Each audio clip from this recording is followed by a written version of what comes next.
নারায়ণগঞ্জ তরুণ দলের আয়োজনে অসহায় শীতার্ত মানুষের মাঝে কম্বল বিতরণ করা হয়েছে।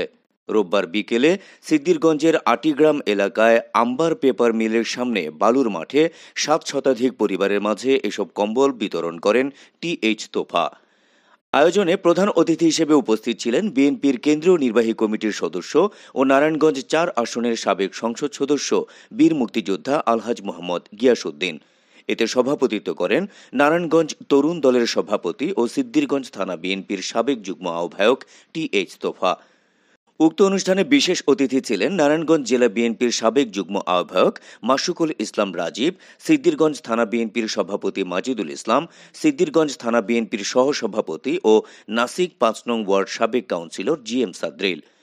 এই অনুষ্ঠানে অন্যান্যের মধ্যে আরও উপস্থিত ছিলেন টিএইচ ফয়সাল, অ্যাডভোকেট রাসেল, আবুল কালাম আজাদ রাসেল, কবির হোসেন মোড়ল, আব্দুল করিম, তরুণ দল এবং বিএনপির অঙ্গ সংগঠনের নেতাকর্মীরা।